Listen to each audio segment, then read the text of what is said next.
Buenos días a todos y a todas. Os doy la bienvenida al debate Repensando Tagore, un legado atemporal y universal. Es un debate pluridisciplinar. Ya dejo la palabra primero a Jiva Joy, que es segunda secretaria de Prensa y Cultura de la Embajada de la India en Madrid, y después retomo la palabra para explicaros cómo va a funcionar el acto y para moderar. Muchas gracias. Jiva. Gracias, Gil, por su amable bienvenida. Buenas tardes. Namaste. Saludos cordiales a los estimados ponentes y nuestros entusiastas participantes de diferentes partes del mundo. Hoy conmemoramos el 160 aniversario del nacimiento de Rabindranath Tagore, un icono indio de inestimable valor.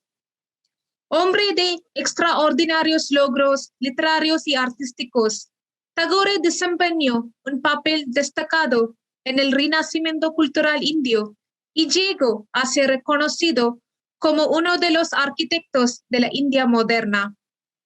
Fue una poeta galardonado con el Premio Nobel, que también hizo notables contribuciones como dramaturgo, novelista, cuentista y escritor de prosa no ficticia.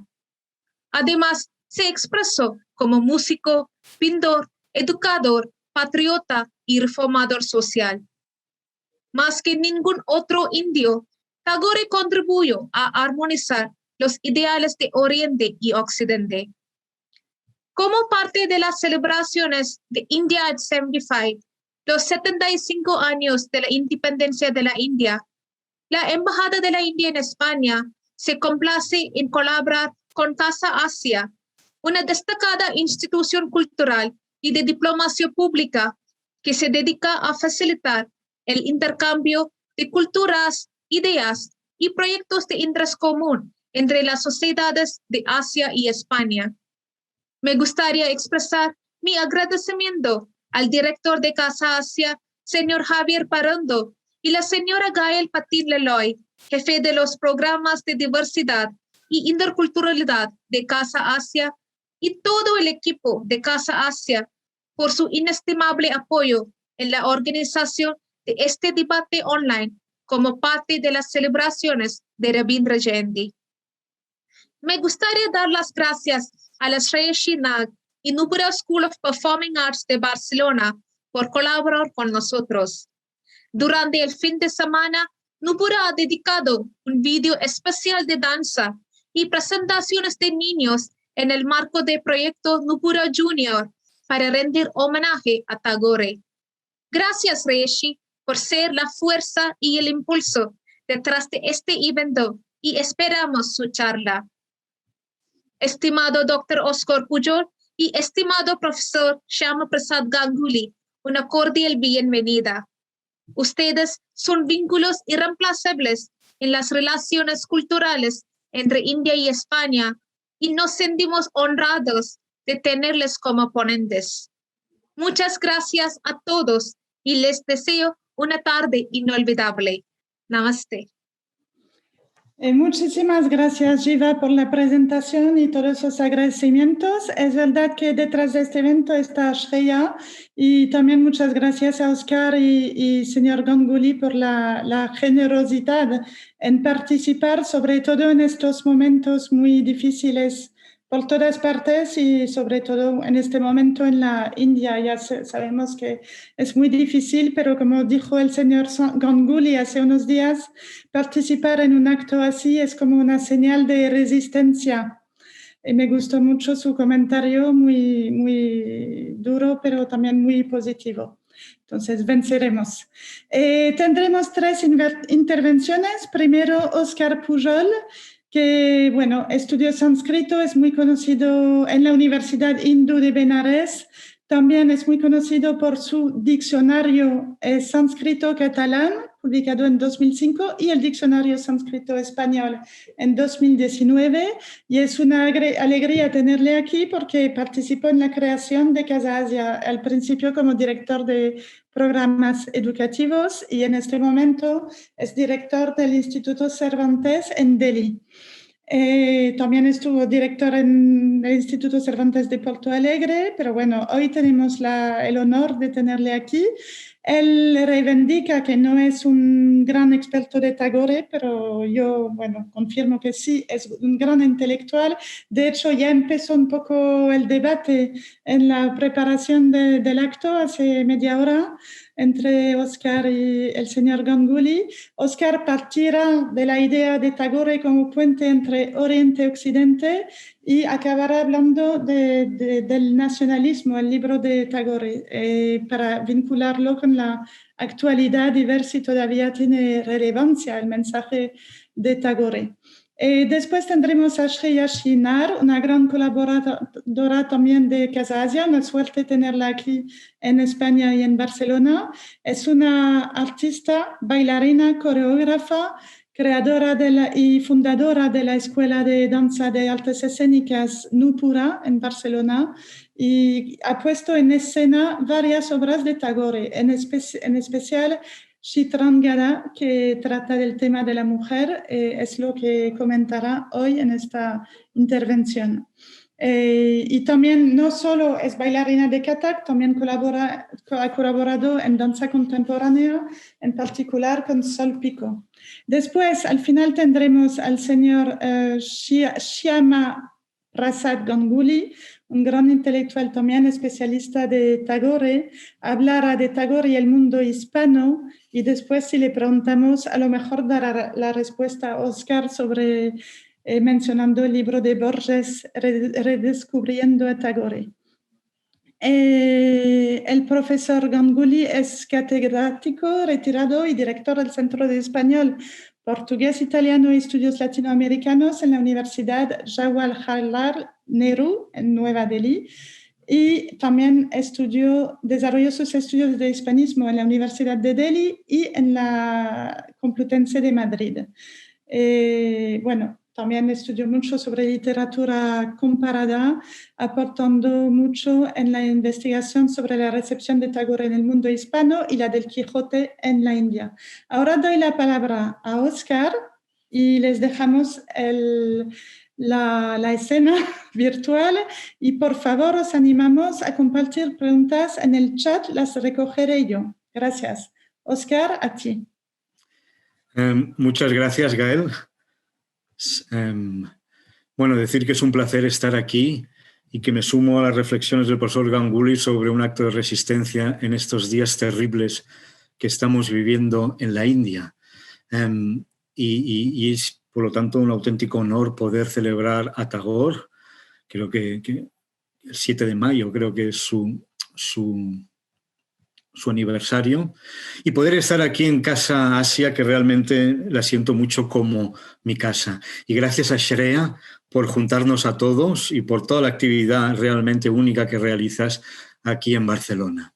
Bien, partimos de la idea pues de que Tagore fue un puente entre Oriente y Occidente, y decir esto en el caso de Tagore es casi una verdad de perogrullo, porque para él el hecho de ser un puente entre Oriente y Occidente era algo que le venía ya de nacimiento.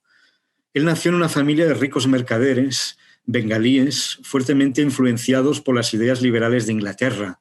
De hecho, su abuelo fue un comerciante muy famoso que trabajó para la compañía de las Indias Orientales. Y por lo tanto, en su casa, las ideas de democracia, igualdad, derechos de las mujeres, derechos de los ciudadanos en general, era algo que formaba parte, como digo, de su infancia. Él se crió en una casa donde se leía mucha literatura europea, desde Goethe hasta Shakespeare, pasando por Maupassant, y le encantaba la literatura inglesa. Para él fue todo un descubrimiento.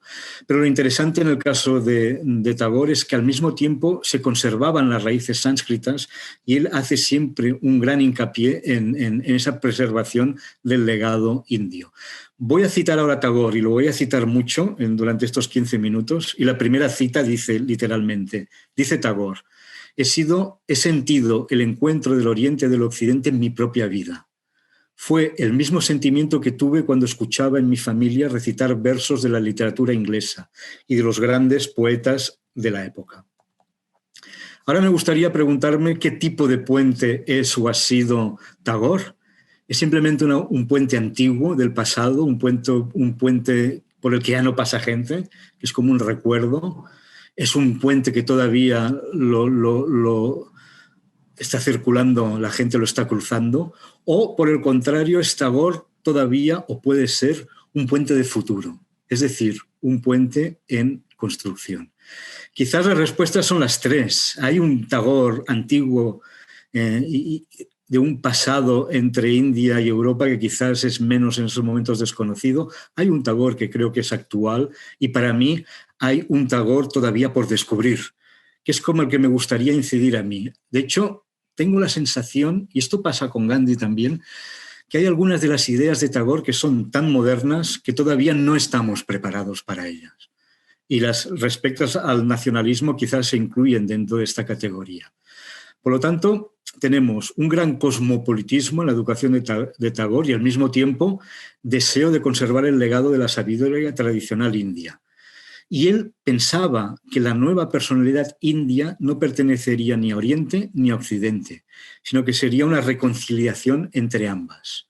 Los indios, creía él, deben entenderse a sí mismos en esta forma relacionada con Occidente para comprender la unidad de la India. Cito de nuevo a Tagore.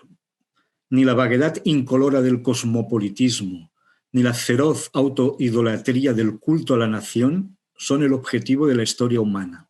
Y la India ha estado tratando de cumplir su tarea mediante la regulación social de las diferencias, por un lado, y el reconocimiento espiritual de la unidad, por otro. Creo, y es una sensación, como digo, de aficionado a Tagore, de lector de Tagore, de admirador de Tagore más que de especialista, que Tagore, el hombre y su obra encierran una contradicción fecunda, que es una de las claves para entenderlo. Por un lado, tenemos la imagen del poeta de la naturaleza, el Tagore conocido, de la armonía entre el ser humano y el mundo, el poeta que canta los lazos invisibles del hombre con su entorno, que encanta a todo el pueblo de Bengala con sus canciones, con su poesía y con esa conexión que hace sentir el bengalí en directo contacto con esa Bengala fértil y verde, ¿no? Ese Tagore que tiene una fe ilimitada en la realización de la armonía del ser humano y el mundo en esta misma tierra, sin necesidad del paraíso. Y la creencia, por lo tanto, de la divinidad del hombre en esta vida y el aspecto espiritual del hombre, cuyos valores morales harán realidad esta armonía universal y ayudarán a percibir la realidad en toda su belleza. Este es el Tagore un poco de Gitanjali y de mucha de su poesía, especialmente de sus primeros 40 años. Pero hay otro Tagore, que es el que me gustaría subrayar aquí, que es el Tagore desgarrado, especialmente en sus últimos 40 años, por la violencia de las guerras, de la Primera Guerra Mundial, que es la que le hace escribir el libro Nacionalismos, por la invasión japonesa de China, por la Guerra Civil Española, luego por la Segunda Guerra Mundial. Tagore muere, al fin y al cabo, en el momento más oscuro de la historia del siglo XX, en el año 41, cuando las tropas nazis triunfan por doquier en Europa, ¿no? Y, por lo tanto, un Tagore desgarrado por la violencia del siglo XX y también defraudado por esa gente que tanto admira, que es el pueblo inglés. Y está defraudado por el imperio inglés y su traición de los ideales igualitarios en relación con la política colonialista de la India.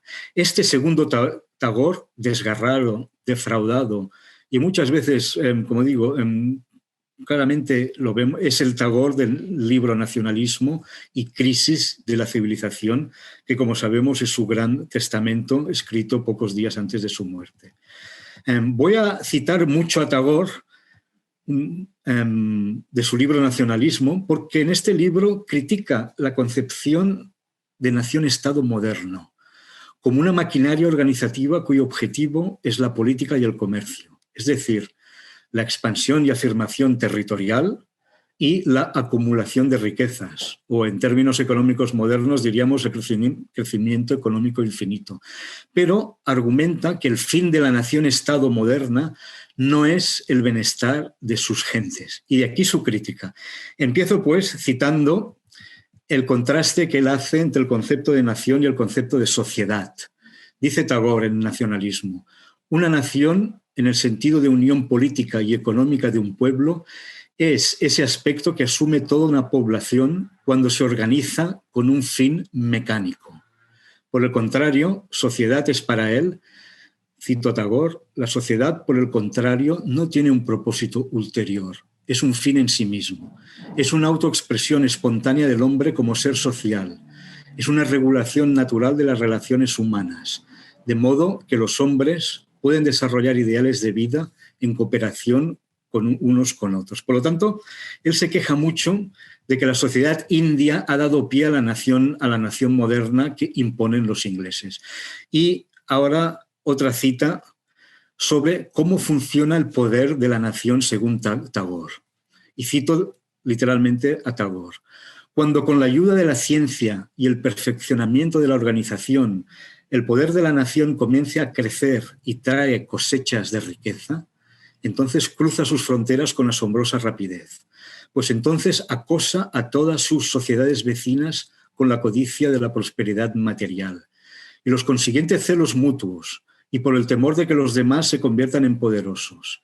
Y llega el momento en que no puede detenerse más, porque la competencia se vuelve más intensa, la organización se hace más vasta y el egoísmo alcanza la supremacía. Comerciando con la codicia y el miedo del hombre, ocupa cada vez más espacio en la sociedad y finalmente se convierte en su fuerza dominante. Y continúo la cita. Es posible que hayamos perdido la conciencia de que los vínculos vivos de la sociedad se están rompiendo y están dando lugar a una organización meramente mecánica. De nuevo, su crítica constante a lo largo de sus escritos de que en el siglo XX las sociedades humanas están siendo sustituidas por naciones. Y esto que nos parece tan obvio hoy en día, pues vivimos en un mundo de naciones-estados, para él tiene unas consecuencias devastadoras en el orden social. Y sigo citando a Tagore de su libro Nacionalismo, cuando explica por qué las sociedades se convierten en naciones. Dice Tagore, la única razón de esto es que el poder se ha vuelto demasiado abstracto. Es un producto científico hecho en el laboratorio político de la nación, a través de la disolución de la humanidad personal. Y de nuevo salto a otro párrafo que explica los engranajes de esta nación, cómo funciona esta nación. El mecanismo de producción de riqueza crece incesantemente hasta alcanzar una enorme estatura, desproporcionada con todas las demás necesidades de la sociedad. La realidad plena del hombre está cada vez más aplastada bajo su peso. Este estado de cosas da lugar inevitablemente a incesantes peleas entre los elementos desligados de la integridad y la bondad de los ideales humanos, y se libra una interminable guerra económica entre el capital y el trabajo, porque la codicia de la riqueza y el poder nunca puede tener un límite, y el compromiso del interés propio nunca puede alcanzar el espíritu final de reconciliación. Deben seguir alimentando los celos y la sospecha hasta el final que solo llega a través de una catástrofe repentina o un renacimiento espiritual. Recordemos que él escribe esto durante la Primera Guerra Mundial, ¿no? Él insiste mucho de que la nación, a diferencia de la sociedad, es un ente abstracto. Y es un ente abstracto cuyo objetivo, como he dicho, es la política y el comercio. Es decir, es el mantenimiento de la integridad territorial o aún más en esa época la aventura colonial y por otro lado el ánimo de lucro al infinito sin ningún tipo de restricción. Lo mismo ocurre con la sociedad, cito a Tagore. Cuando se convierte en una perfecta organización de poder, hay pocos delitos que no pueda perpetrar, porque el éxito es el objeto y la justificación de una máquina, mientras que la bondad solo es el fin y el propósito del hombre. Cuando el motor organizativo comienza a alcanzar un tamaño enorme y los mismos mecánicos se convierten en partes de la máquina, entonces el hombre individual es eliminado, convertido en un fantasma, y la vida deviene un programa político, llevado a cabo por las partes humanas de la máquina, sin un ápice de compasión o responsabilidad moral. Este ser abstracto, la nación, gobierna la India. Pero nosotros, los que somos gobernados, no somos una mera abstracción. El nacionalismo es una cruel epidemia de maldad y se está extendiendo sobre la humanidad del mundo actual y devorando su fuerza moral. De hecho, para él hay una sustitución de lo que él considera el hombre moral y el hombre político y comercial. Y cito de nuevo a Tagore: la historia ha llegado a una etapa en la que el hombre moral, el hombre completo, va cediendo cada vez más, casi sin saberlo, para dar cabida al hombre político y comercial, al hombre del fin limitado.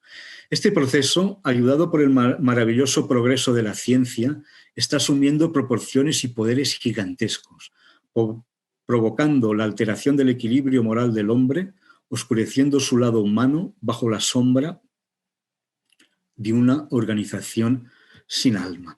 Realmente tengo muchas más citas, pero me estoy acercando a los 15 minutos y me gustaría respetar.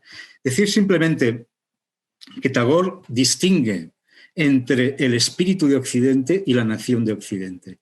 Y para él el espíritu de Occidente aporta muchas cualidades positivas a la India y al mundo, especialmente en ese espíritu de ilustración y de razón igualitaria, de justicia, mientras que la nación de Occidente solo aporta las grandes guerras mundiales, solo aporta la explotación de la naturaleza por la naturaleza, solo aporta la diferencia entre naciones y solo aporta el interés del Producto Interior Bruto y que por lo tanto aboca a las guerras nacionalistas y a un espíritu de codicia y diríamos que es el espíritu responsable justamente por esta severa crisis climática, este cambio climático que estamos viviendo hoy en día. Él ve una salida a todo esto, precisamente, ¿no?, en esta reivindicación del ser humano. Para él la realidad es la armonía que da a cada componente de una cosa, el equilibrio del todo. Y entonces, pero para eso hay que evitar caer en la trampa de la nación moderna. Acabo aquí. Tenía muchas y interesantísimas citas que continuar, pero decir que para mí este Tagore, que critica a la nación ya no solo en su aspecto, sino en un aspecto muy íntimo, y que hace de la nación-estado uno de los grandes problemas del siglo XXI, me parece realmente de una actualidad enorme.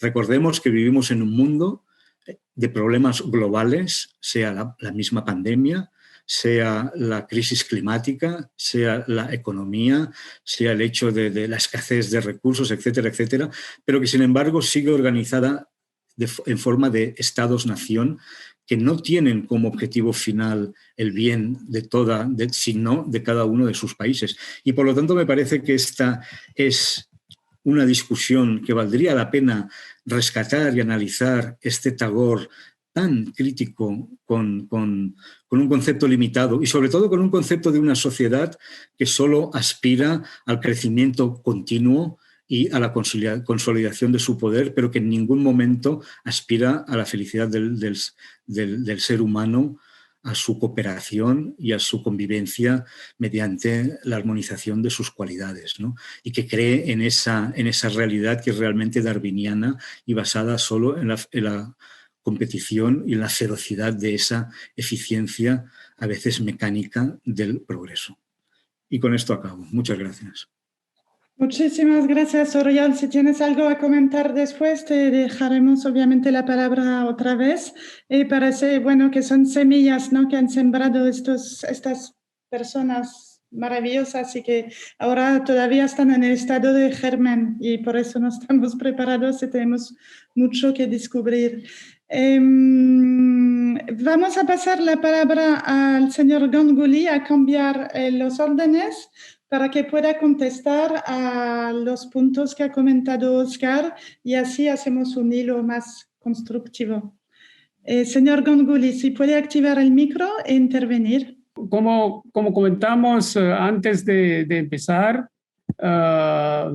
pues yo le decía a Oscar que hay un comentario, y yo de todos modos me iba a referir a este aspecto del gran escritor argentino Jorge Luis Borges, que hizo un comentario muy relevantes sobre ese libro, Nacionalismo de Tagore.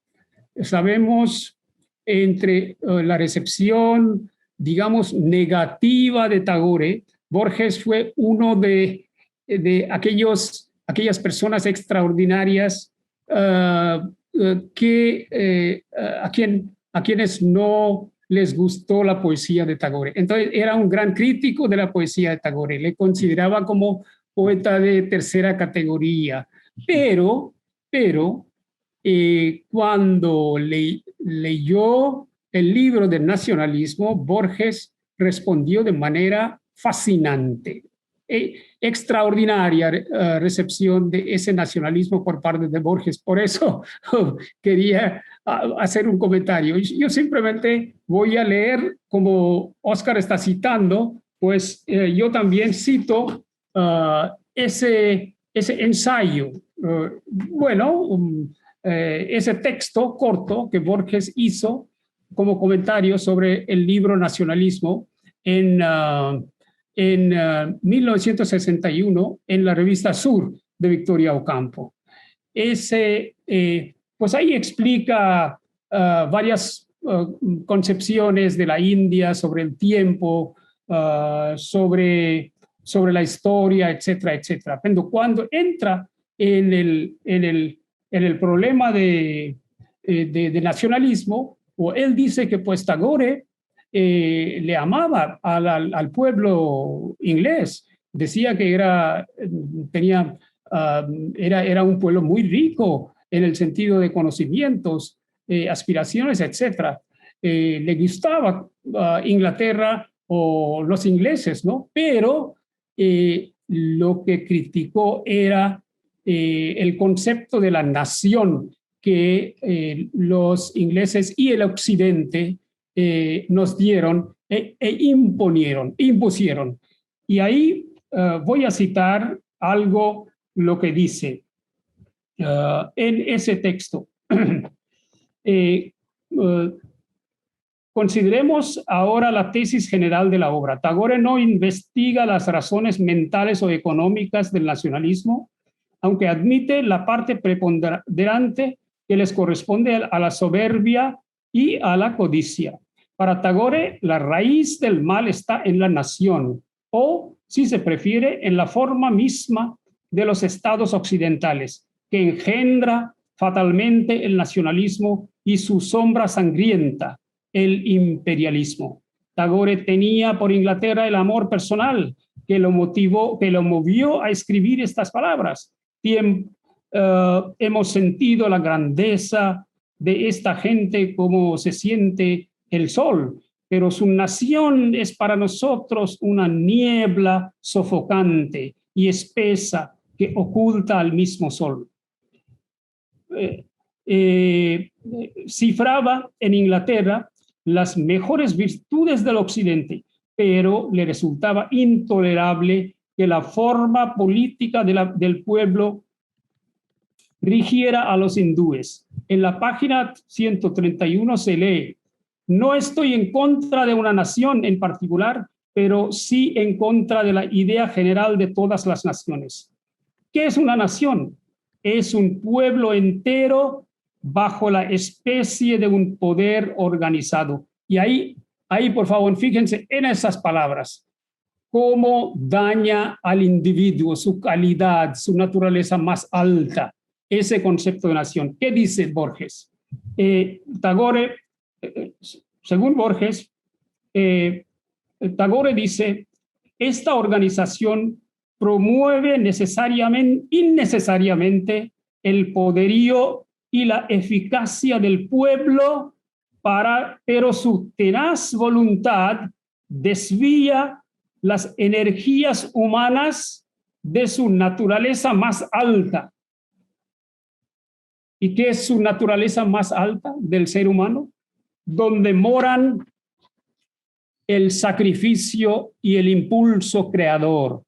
Es así como la capacidad del sacrificio del individuo se desvía de su verdadero fin, que es moral, para servir a la organización, que es mecánica. Ello le otorga un sentimiento de exaltación moral que lo hace infinitamente peligroso a la humanidad.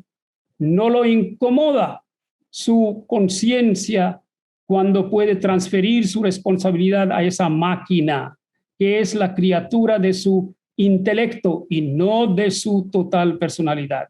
Mediante este artificio, un pueblo que ama la libertad perpetúa la esclavitud en vastas regiones del mundo, fortalecido por la convicción halagueña de haber cumplido con su deber. Y eso luego explica cómo eso involucra a la gente que luche por la nación, sacrifique su vida y confunda su personalidad como si fuera un martirio, pero era un verdugo.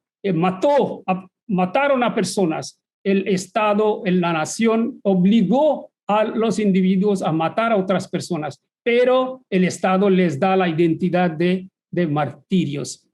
Ese es el problema que Borges resalta en Tagore, el problema de la nación cambiando totalmente la más alta naturaleza humana que mora en el sacrificio y en el impulso creador. Eso es todo. Eso es lo que quería comentar sobre lo que dice Borges en cuanto al nacionalismo.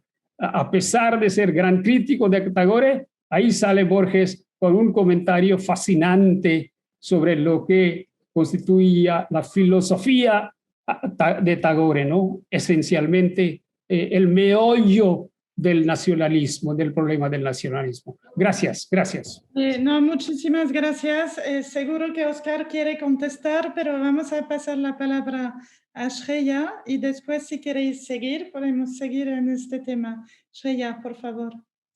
Bueno, muchas gracias, Gael. Ante nada, gracias a Casasia y, por supuesto, a la Embajada de la India para organizar esta jornada tan interesante junto con Nupura y, por supuesto, con un honor poder compartir esta jornada con dos académicos destacados como Oscar Pujol y Shyamprasad Ganguly. Muchísimas gracias. Yo voy a hablar de temas bastante diferentes y mi intervención sería la mirada de Tagore sobre la mujer a través de la obra musical Chitrangada. Pero, claro, mi faceta, siendo bailarina, coreógrafa, he tratado mucho relacionado con Tagore. Mis temas van muy con las obras musicales como Tagore como dramaturgo, ¿no? Y hemos coreografiado varias obras musicales como Chitrangada, Chandalika, Shama, y hay un tema muy en común en todas estas obras musicales. La mujer, el papel de mujer ha sido siempre muy importante. Y es muy importante saber de Tagore cuando escribía esas obras musicales. India estaba bajo el Imperio Británico y en cierto modo estábamos pasando por una crisis cultural donde las mujeres no bailaban, no actuaban. Los papeles de mujeres estaban siempre actuados por los hombres y Tagore escribía muchas de esas obras musicales en cierto modo animando a las mujeres para que tienen que retomar y actuar, salir de la casa y empezar a actuar fuera. Eso fue muy importante, o sea que sus obras tuvieron una consecuencia práctica inmediata en esos momentos. Y ya no solo hablando de las obras musicales, pero en general el papel de mujer, ¿no? O sea que Tagore describió a sus mujeres como arriesgadas, que desafiaban las normas sociales y familiares en una sociedad india conservadora. Y las mujeres de Tagore eran bellas, como mujeres muy guapas muchas veces, pero también, y muy importante, eran las guardianas de la verdad, ¿no? Personas como, por ejemplo, en otros cuentos como en Vinodini, rechaza las estrictas reglas a las que deben adherirse las mujeres viudas en Bengala, o en Charulata, que es una ama de casa solitaria que se enamora de su cuñado. Y a través de Charulata y la confusión en su mente, Tagore explora el concepto de mujeres o sea, que la mujer que puede tomar su propia decisión por su propia voluntad. Pero hoy vamos a hablar de la obra musical Chitrangada. Tuvimos la oportunidad de poder crearlo y presentarlo en Barcelona y también en India. He presentado Chitrangada en Bilbao también. Es una obra musical que se basa en la época de... es una parte relacionada con Mahabharata, pero Tagore lo escribió en 1913, el mismo año que ganó el premio Nobel, aunque la historia de Chitrangada está en la época védica. O sea que voy a comentaros un poquito sobre la Chitrangada, porque quizás muchos de vosotros aquí no es tan conocido. Y es una obra musical donde la igualdad entre el hombre y la mujer y la libertad de la mujer son los temas principales de la obra. Chitrangada es la personaje principal y la heroína de la obra es hija del rey de Manipur, y sus antepasados recibieron la bendición de Shiva, de Mahadeva, que habrá al menos un heredero varón en su familia para cuidar el imperio de Manipur, pero nace una niña, nace Chitra. Pero el rey de Manipur estaba convencido que no es realmente un niño, y por lo tanto él cría a Chitra no como una hija, sino como un hijo. Él le da un trato de un niño. Tenemos algunas imágenes. Aquí Chitra aprende artes marciales, aprende a cazar, aprende a montar a caballo. Pues un día cazando en el bosque, ella se encuentra con el gran guerrero, con Arjuna. Y enseguida, ¿qué pasa? Se enamora de él. Pero Arjuna le rechaza. Primero porque él está en exilio guardando el voto de celibato. Pero lo más importante también aquí, que Arjuna realmente no llega a entender este aspecto masculina de una mujer. Entonces él hasta le insulta diciendo que tienes una apariencia ridícula, pareces como un niño pequeño, no sé qué es eso, ¿no? Entonces ella no empieza a llorar, ni está triste, pero ella lo que hace es enseguida va al dios de amor, parecido a Cúpido, a dios Madandev, y a Vasanta, el dios de primavera y la eterna juventud.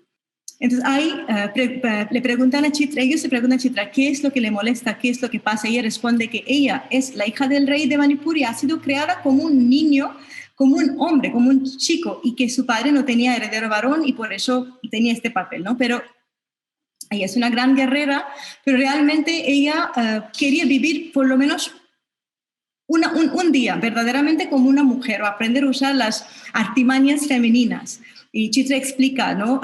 Que conoció a Arjuna y se enamora de él y quiere que Arjuna se enamore de ella, ¿no? Entonces, conmovidos por sus súplicas de los dioses le dan no solo un día, sino un año para que pueda estar con Arjuna.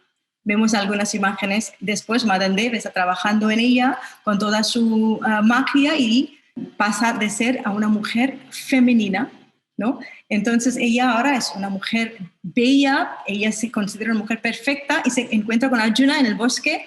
Y Arjuna enseguida está maravillado por la perfecta belleza que ha visto en ella y ellos se enamoran. Pero Chitra está extremadamente infeliz, ya que él no está enamorado realmente de su verdadero ser. Es que ella no es esta mujer es una ilusión, es una mentira. Entonces ella, siendo como Tagore, sus papeles de mujer siempre son guardianas de la verdad, ella vuelve al dios Madandev y admite que no puede vivir esta vida así falsa, ¿no? Entonces quiere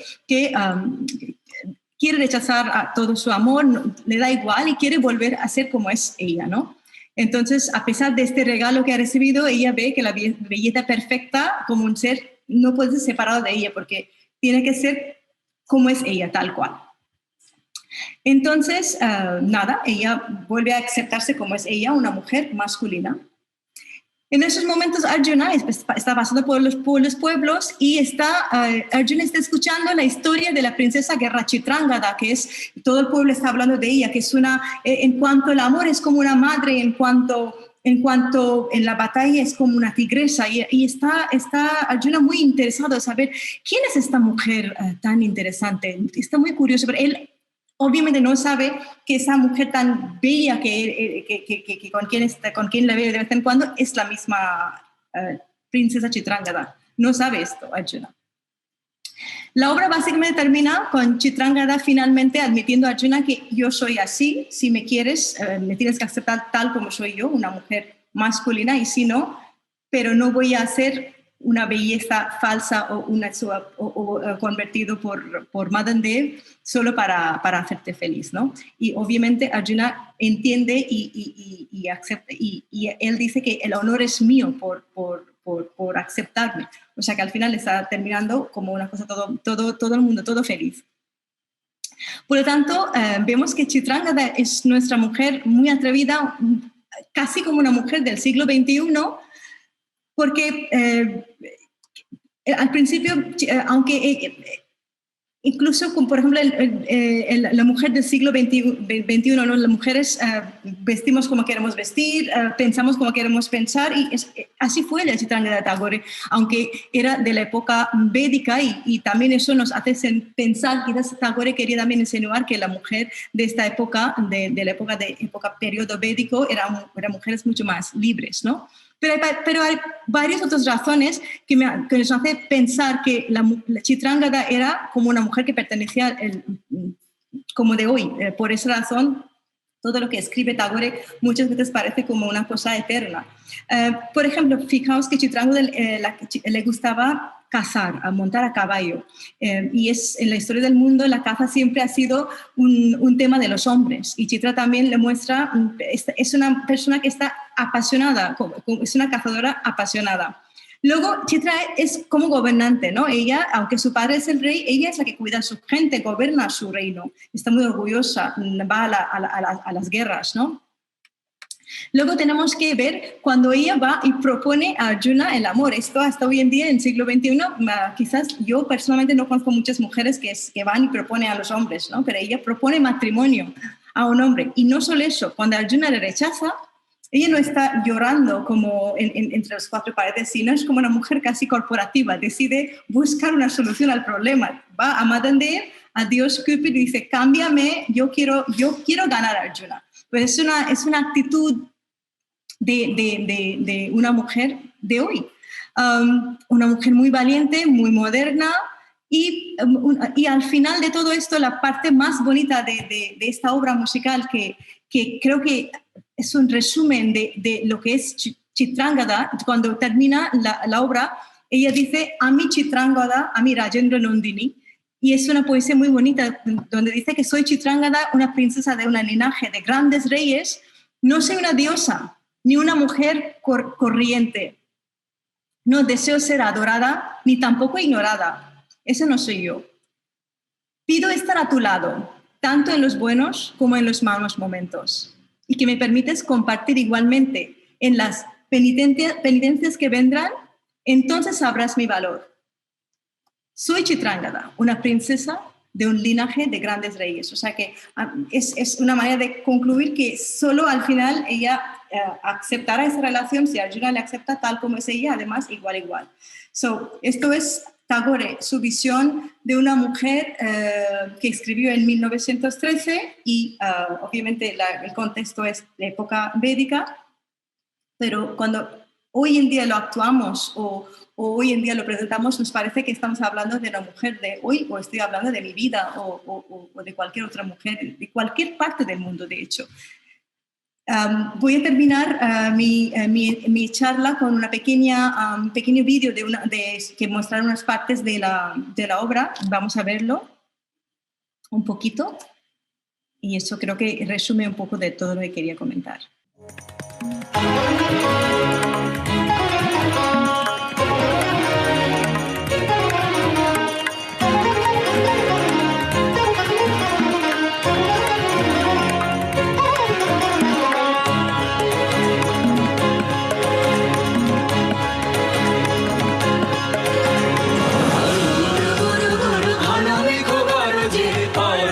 শিখরে অরণ্যে তমস্যায়া গুরু গুরু গুরু গুরু ঘন মেঘ গরজে পর্বত শিখরে অরণ্যে তমস্যায়া con Arjuna.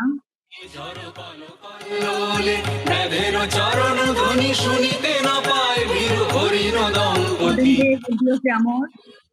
ঘন মেঘ গরজে A una mujer nuestro amor, y enseguida se enamora de ella, claro. Y luego el vato desaparece en estos momentos.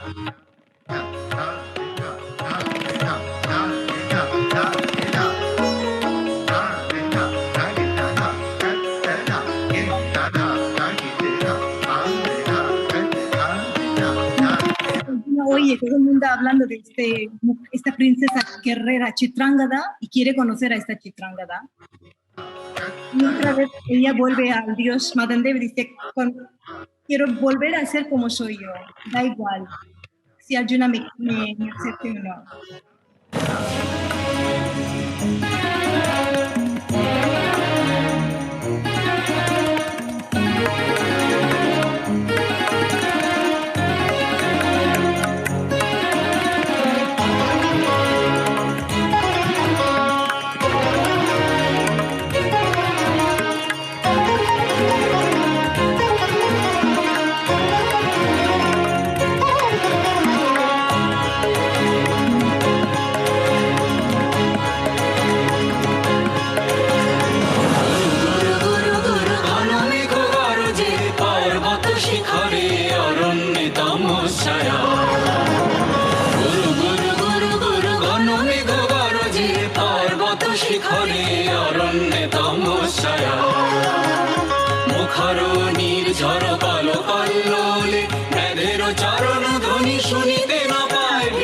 Todo lo que oís, la música y todo esto está arreglado por nosotros, pero son las canciones, tanto la música como las letras.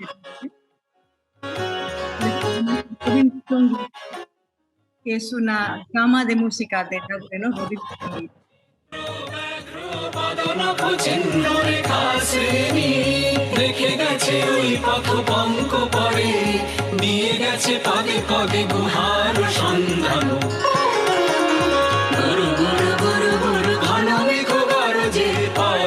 শিখরে অরণ্যে তমস্যায়া গুরু গুরু গুরু গুরু ঘন মেঘ গরজে পর্বত শিখরে অরণ্যে তমস্যায়া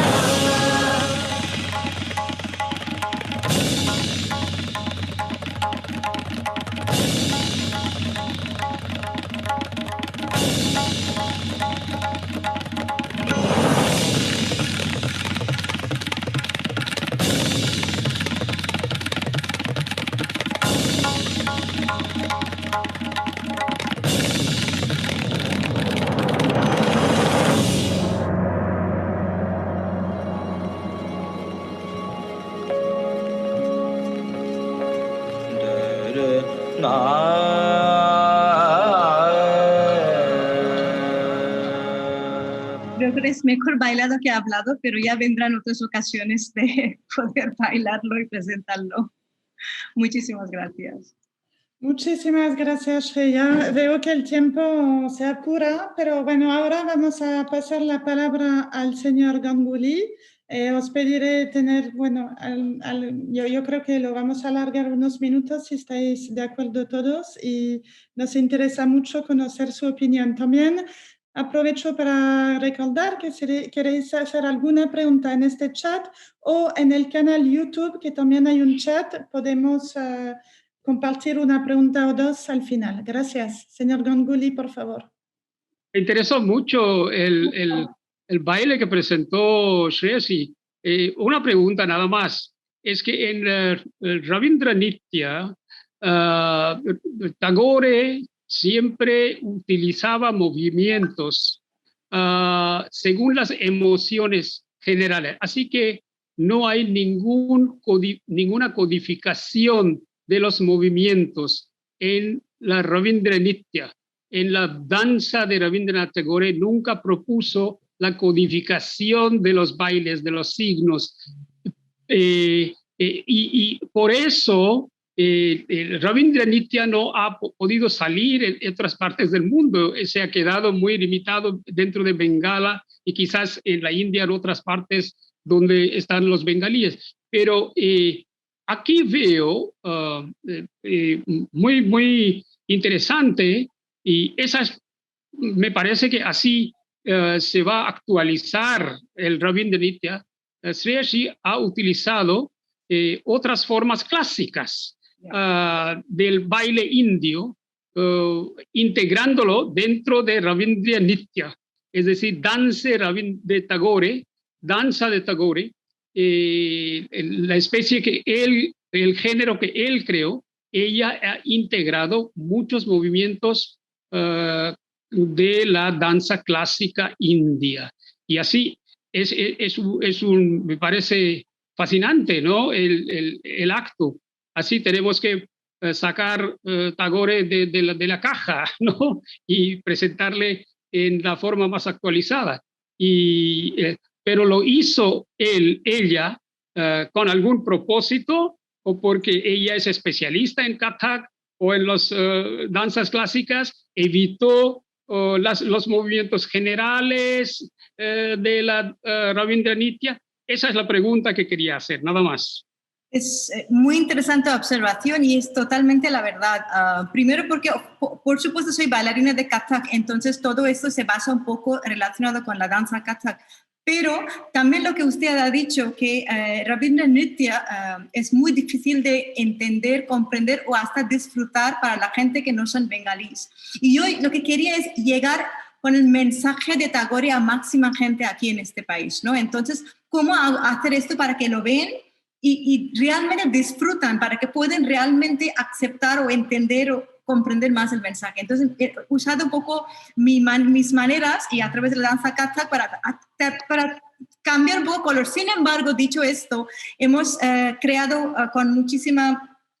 o sea, que con una claridad de Ravindra Nitya que usan muchas figuras circulares. Entonces, hemos intentado a respetar este lenguaje de danza de Ravindra Nitya, aplicando y readaptando en danza Kathak, que siempre es una danza muy abierta a adaptaciones. Pero muchas gracias. Muy interesante su observación. Muchas gracias. Muy agradecido por esta oportunidad a ustedes, a Shreyasi, por haber propuesto mi nombre, y a la embajada, y sobre todo a Casa Asia por integrarme en este panel cuando están celebrando a Tagore en su 160 aniversario de nacimiento. Muy agradecido. ¿Me escuchan? Hola. Sí, perfectamente, sí. Bueno. Entonces, yo proponía, como 15 minutos es muy poco tiempo para el título de la presentación que me he propuesto. Un mentor mío con quien yo escribí el primer libro sobre Tagore y España en bengalí, Shishir Kumar Das, me comentó con bastante humor una vez: ¿tú sabes cuántas páginas Tagore escribió en su vida? Dije que no, me dijo que 22,000 páginas. Y me dijo que una persona como tú, si te pones a copiar la obra de Tagore 8 horas diarias, tardarías 57 años en simplemente copiar la obra de Tagore. Así que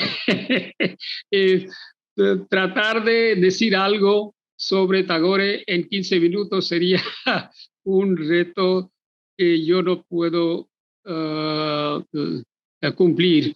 Sin embargo, he propuesto ese tema de la recepción hispánica, y eso también es un tema bastante amplio porque comprende de España y de América Latina. Bueno, en resumidas cuentas, déjeme señalar algunos puntos sobresalientes de este tema, que es muy largo. Yo he escrito 3 o 4 libros sobre este tema y están a la disposición de todos y pueden leer. Y además hay otros autores que han disertado sobre este tema. Desde que salió Tagore con el premio Nobel, pues debo señalar que los primeros años tuvo una recepción fantástica en todo el mundo, pero después de los años 20 y 30 desapareció poco a poco. empezó a desaparecer en el resto del mundo, pero la sorpresa era que sobrevivió en el mundo hispánico, es decir, en España y en América Latina. Es decir, es por España y América Latina que en el occidente Tagore ha tenido una sobrevivencia continua, es decir, nunca ha muerto, nunca ha desaparecido Tagore, de alguna forma transformada, renovada, repensada, ha aparecido Tagore en el mundo hispano, es decir, en España y América Latina. No puedo yo dar una reflexión, ¿no? Con bastante cabida a este tema, porque es inmenso el tema. Solo déjeme señalar algunos puntos esenciales. Bueno, esta recepción en España y América Latina tiene un carácter de... esta recepción pudo ser debido, según mi tesis, debido a una dinámica conflictual. Es decir, desde el primer momento cuando entra Tagore en el mundo de España o de América Latina, surgen debates. Es que hay personas que aceptan, hay una recepción muy positiva y otra, hay críticos, recepción negativa. Y a mi percepción, esta dialéctica de la recepción de Tagore en el mundo hispano, ambos espacios, produce su sobrevivencia. Esa dialéctica es responsable para que Tagore viviera en ese mundo. Esa dialéctica desaparece en el resto del mundo. Bueno, y claro, puede ser Tagore mismo responsable para eso, porque ya incluso los críticos indios dijeron muy claramente que Tagore, cuando traducía sus obras, bueno, ya sabemos que Gitanjali fue traducida por él mismo, luego W.B. Yeats quiso corregir un poco, presentar, y fue esa base, ¿no?, para su premio Nobel. Pero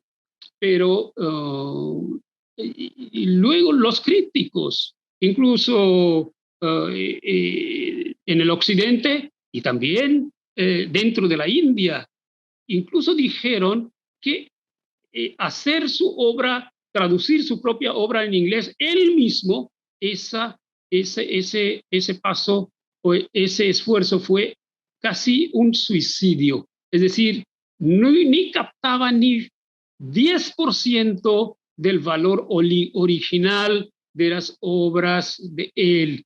Y esto sigue así y todavía sigue. Es decir, ¿por qué? Porque ni en España ni en América Latina han habido traductores con conocimiento adecuado de su lengua original bengalí, dominando su lengua, traduciendo la obra en español, ellos mismos dominando la lengua bengalí. Este es malfortunio, es decir, es una desgracia que esto ocurriera, ¿no?, en España. Y sin embargo, y aún con ese nivel de traducción, la sorpresa es que él recibiera tanta recepción positiva en España. ¿Y quiénes fueron estos grandes protagonistas que participaron en este debate?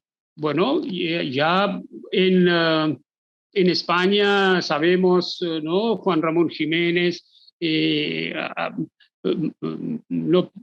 el primero que realmente lanzó la obra con 3 conferencias muy importantes en el Ateneo era Vicente Risco, el gallego, que dio 3 conferencias muy importantes, y era tan enamorado con Tagore que a él le comenzaron a llamar como Tagore español, a Vicente Risco gallego, pero desafortunadamente este señor Vicente Risco dentro de 30 años ya se transformó totalmente y se hizo representante del fascismo español, del nacionalismo español. Este gallego, Vicente Risco, participó en en la filosofía de Franco y se hizo un franquista total y era un gran crítico del Tagore dentro de 30 años. Bueno, empezando con él, luego también de críticos no había escasez. Una autora como Emilia Pardo Bazán en 1921 hizo una crítica grande porque ella, representante del realismo, naturalismo español, pues quiso que Tagore nos diera al occidente alguna obra basada en el realismo, no en el subjetivismo, espiritualismo, es decir, que no solo fuera un representante del espíritu apostólico, ¿no? de la gente, sino que hablara de la realidad, lo que pasaba en el mundo. Entonces, hizo en ABC de 1921, me parece que era 21 de febrero, algo así, no me acuerdo, cuando escribió un artículo bastante grande, bastante extenso, criticando a Tagore. Y además, por ejemplo, después de la Primera Guerra Mundial hay periodistas. Juan Aparicio fue uno de los grandes periodistas que dijo que de Tagore ni de su flor no queda ni un pétalo. Ha desaparecido Tagore. Mucho más vale un soldado que ha muerto luchando en el campo de batalla.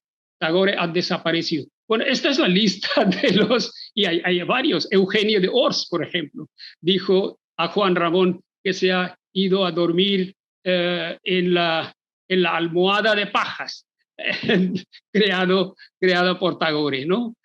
Así criticó a Juan Ramón. Pero fíjense, dos elementos son importantísimos. Además de los primeras muestras de la buena recepción por parte de Vicente Risco, por parte de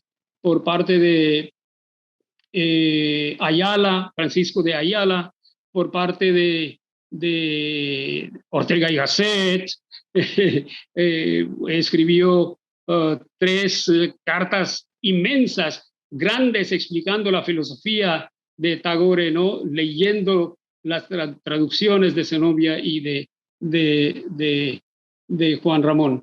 Y luego, después, Gerardo Diego, que hizo una presentación de su teoría del sonido, de la música de Tagore. Fantástico ese tipo de artículo. Muy poca gente ha estudiado la música de Tagore con esa profundidad, encontrando en qué manera Tagore perfectamente recibe las ideas, las notas, partituras del oeste, lo integra y hace una presentación espontánea en su propia música.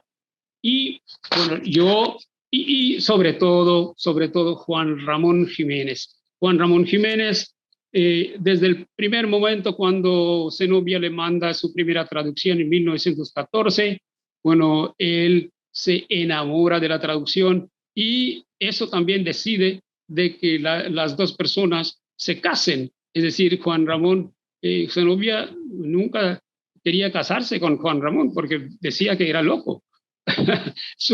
No le gustaba mucho, pero a base de esa posibilidad de entrar en el mundo de traducción de Tagore, pues ella decidió estar con él para la vida y ya por los próximos 8 o 9 años continuamente tradujeron más de 20 obras tradujeron. No hay ejemplo en el mundo en que un poeta de la talla de Juan Ramón se interese en otro poeta oriental traduciéndolo. ¿Y por qué pasa esto? Esto pasa porque, como dice, voy a leer una cita del escritor Francisco Garfías, que dice, cito, pues bien, bueno, este es el momento de los primeros años del siglo XX, cuando ya el modernismo no da la inspiración a los poetas. El modernismo está muriéndose.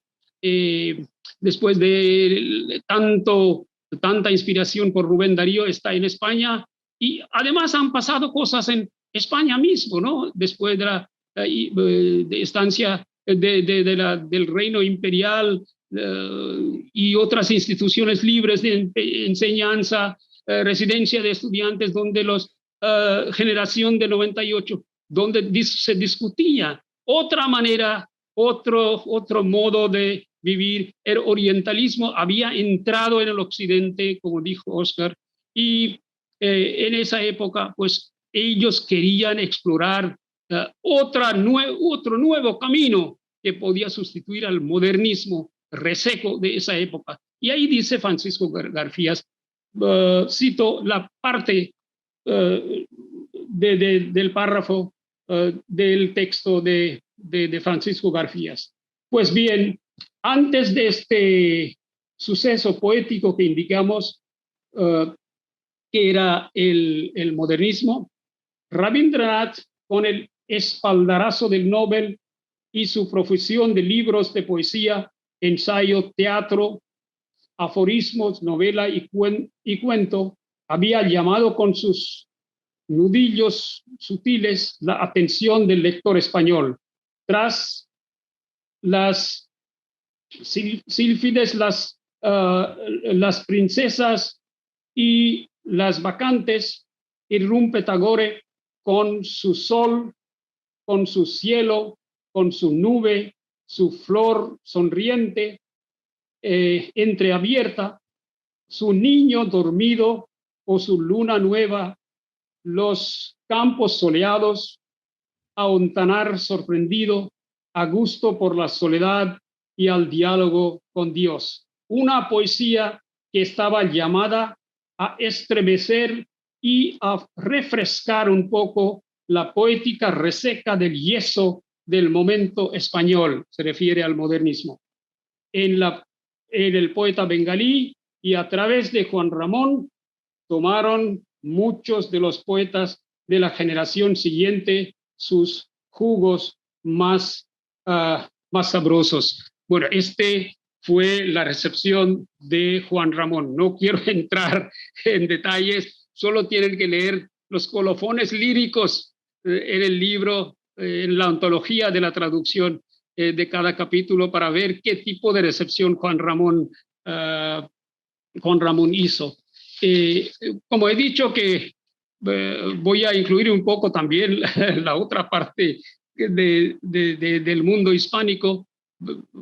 En breve quiero referirme a la recepción en América Latina. La primera recepción muy importante no era Victoria Ocampo. 1914, eso se sabe, que ella realmente lloró, ¿no? Leyendo la traducción de, y eso transformó totalmente su vida individual de amor, ¿no? Y la liberación de su espíritu. Eso lo que causó Tagore la lectura. Pero no entro en esa cuestión de Victoria Ocampo y su relación con Tagore. Eso es inmenso. Es un grande. Otro día podemos entrar en ese libro. Pueden leer varias cosas ahí, ya existen escritos. Pero, ¿qué pasa? Por ejemplo, ese es el momento cuando en América Latina se está escribiendo, por ejemplo, del Rodó, el Ariel. El Ariel es un gran libro que quiere cambiar la mentalidad de los latinoamericanos, desviarles desde la filosofía comercial de los Estados Unidos y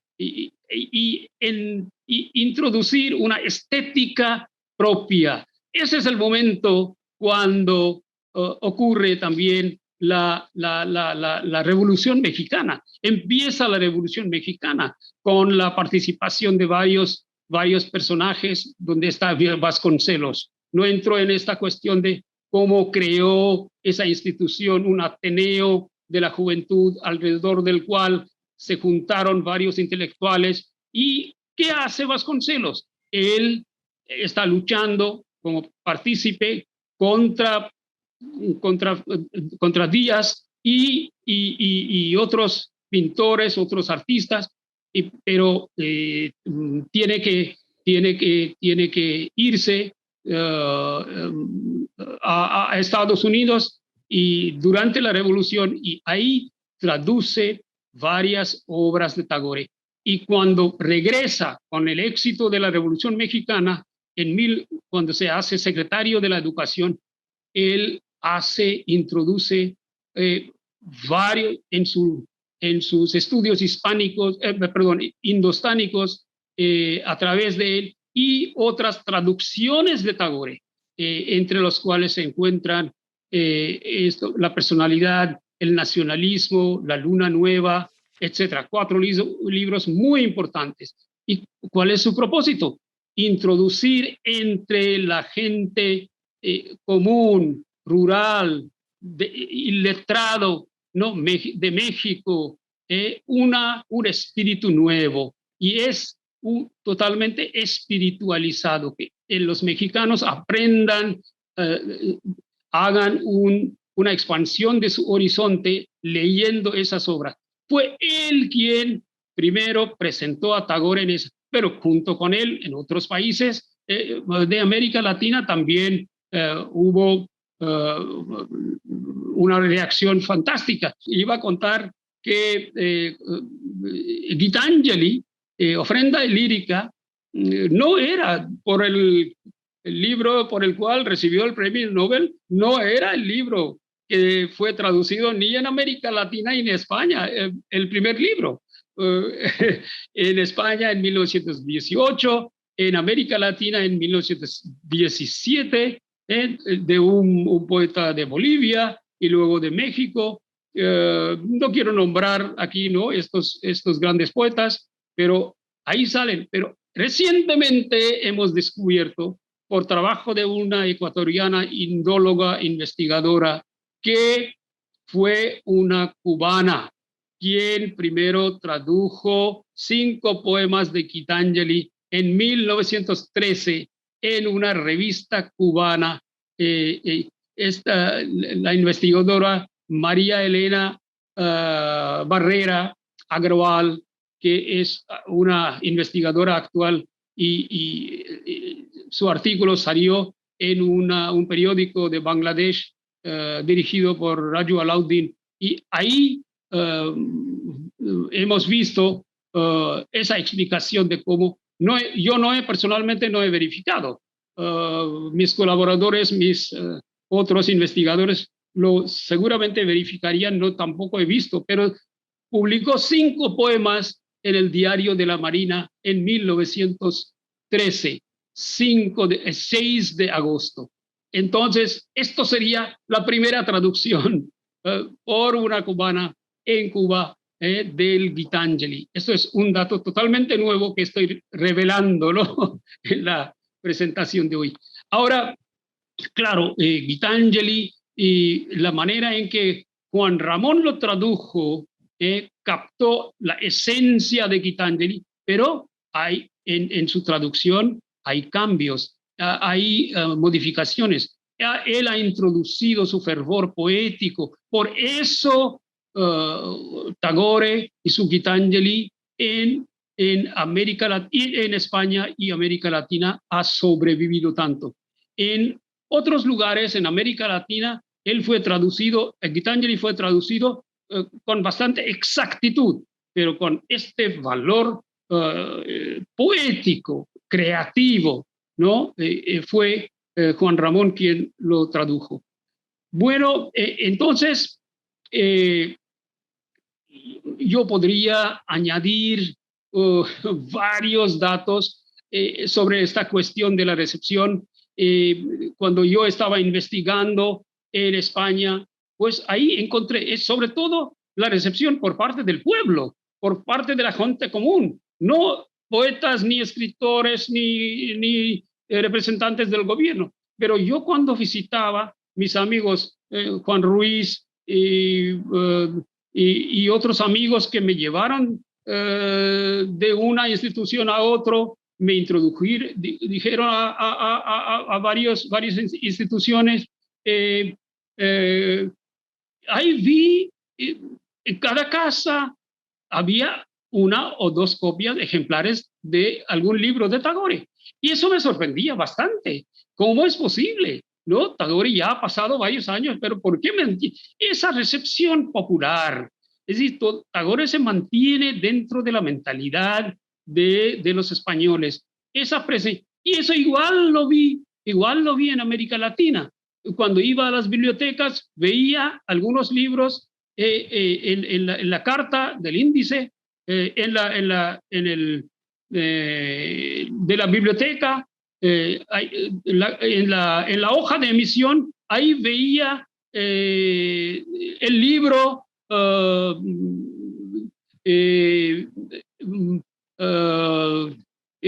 utilizado por varias personas, pero cada año, ¿no? Entonces, eso quiere decir que, y continuamente, ¿y por qué han habido sus producciones o publicaciones de varias ediciones en estos países? Estas cosas me sorprenden muchísimo, aunque hay muchos que dicen que ha desaparecido Tagore. Tagore ya no vale, y su filosofía poética ya no vale. Así han dicho varios, incluso autores dentro de América Latina, en Chile, en Perú, en Argentina, pero incluso los argentinos, ¿no?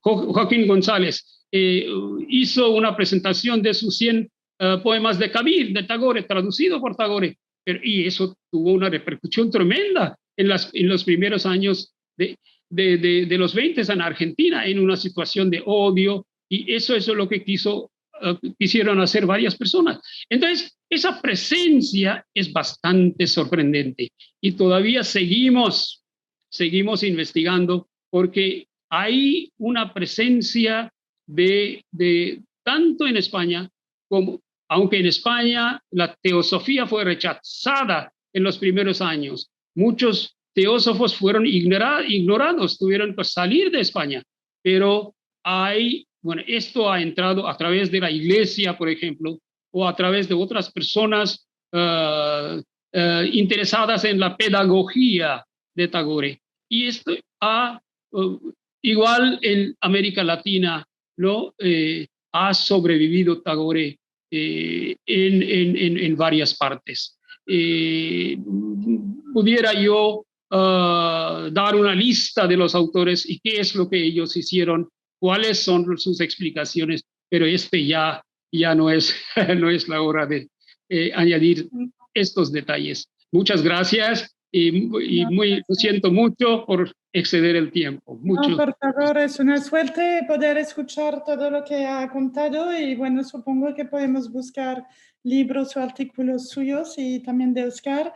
Solo, bueno, ya ahora os voy a leer 2 o 3 preguntas. Veis que podéis contestar rápidamente, o si queréis comentar algo, y después lo cerramos. Solo decir también que hubo muchas felicitaciones por el espectáculo de Shreya, y también comentarios en el chat de YouTube, del canal YouTube, con la gente que nos están siguiendo ahí, sobre la calidad de las traducciones, etc.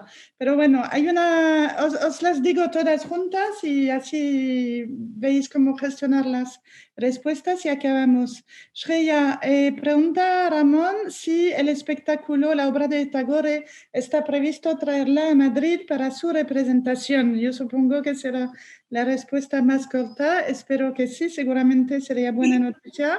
He leído que la reciente, en 2014, traducción de Manuel Díaz Gariz, SJ, directamente del bengalí al español, muestra un nuevo Gitanjali absolutamente superior a la de Camp Ruby, ya que la última fue directa. ¿Qué opinan ustedes?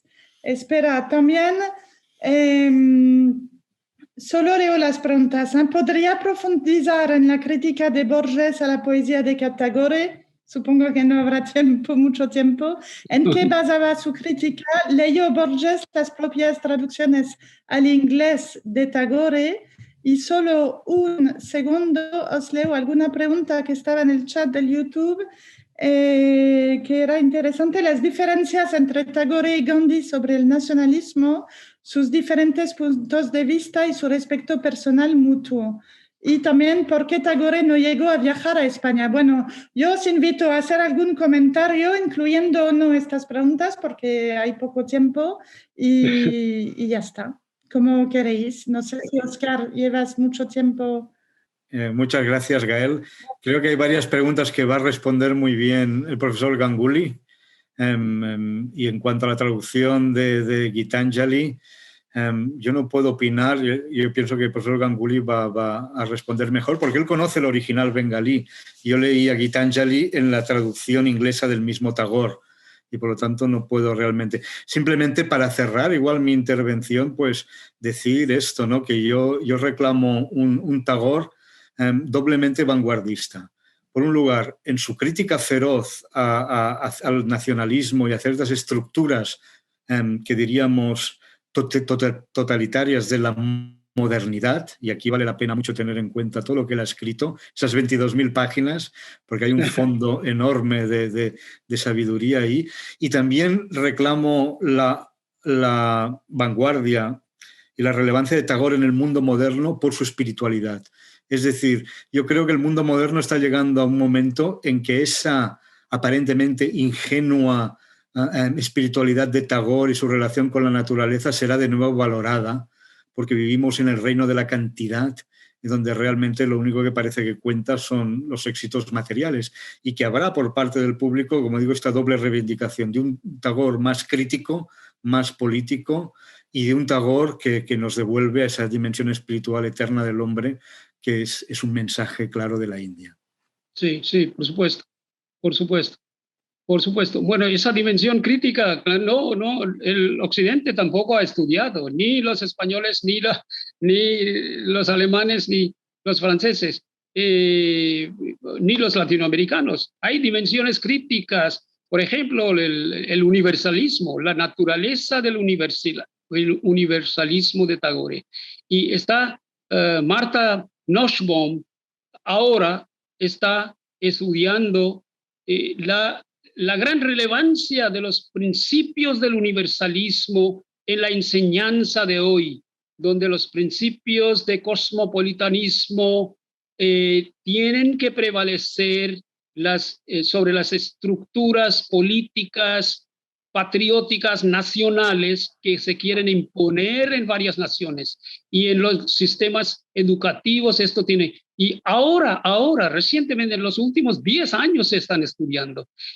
Cuanto a, por ejemplo, cuestiones teóricas, no se ha estudiado nada que es lo que dijo Tagore, porque no lo dijo teóricamente, pero todo lo que han dicho los estructuralistas o postestructuralistas sobre la identidad del ser, es decir, la pluralidad del ser, el yo y el otro, el self and the other, el yo y el otro, y cómo conjuega esa pluralidad dentro de una identidad individual. Eso es la pluralidad. Y esto Tagore enseña en sus varios cuentos, en sus ensayos. Esto hay que explorar. No, o sea, Octavio Paz ha dicho que Tagore no era un teórico ni sabía mucho de la teoría de la poesía, entonces su poesía resultaba un poco para reír, etc. Pero era un gran explorador en la pintura. Era quizás el padre de la pintura moderna, eso es lo que dijo Octavio Paz. Pero él no ha esencialmente estudiado estos cuentos, estos ensayos donde Tagore nos da ese conflicto entre el yo y el self and the other, el yo y el otro. Y de la misma manera como lo hacen los postestructuralistas, se pueden sacar estas enseñanzas del postestructuralismo dentro de los cuentos de Tagore. Bueno, esto no quiero entrar más en este asunto. Y yo solo me gustaría añadir una cosa, perdona Gael, ¿no? Que la figura de Tagore es tan inmensa y que me ha gustado mucho la intervención de Shreya Shee, y no olvidemos el aspecto, o sea, que él aúna lo espiritual con lo material, lo abstracto con lo concreto, lo universal con lo local, y evidentemente la danza y el teatro, que él escribió tantas obras de teatro, es un ejemplo más, ¿no? Y me parece que ha sido un buen complemento a la parte más de esta charla. Y por último, y sabiendo que todos estaremos de acuerdo, solamente saludar una vez más la figura de nuestro gran amigo, de todos nosotros, José Paz. Muchísimas gracias a todos. Shreya, te dejo comentar la palabra final y también si quieres mencionar lo de Madrid. Dejo a Shreya cerrar porque ella fue la semilla de este acto, y solo comentar que en el otro chat del YouTube tenéis muchas flores ahí lanzadas.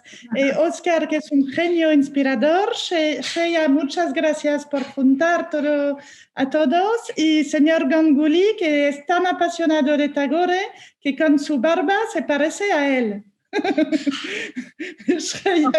Te dejo cerrar. Y muchas gracias a todos y a la embajada también, a Jiva.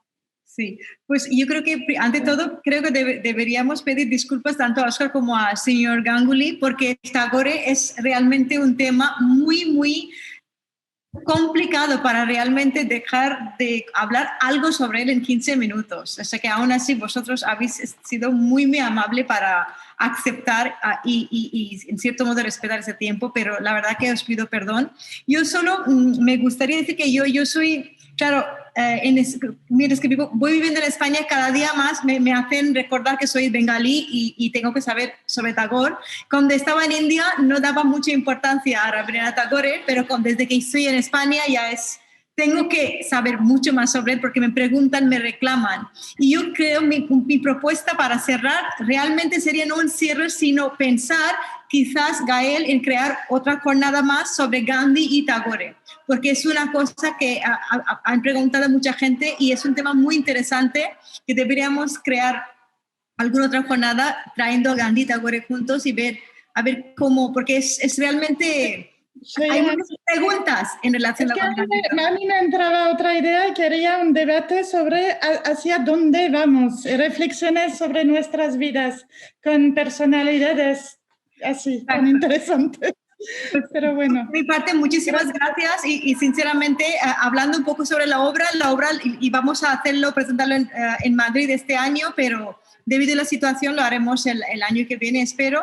Y nada, muchísimas gracias a todos. Oscar, gracias mil, y Shyama Prasad Ganguly ji, thank you so much. Vale, y tenemos la conferencia registrada, la difundiremos en la página web.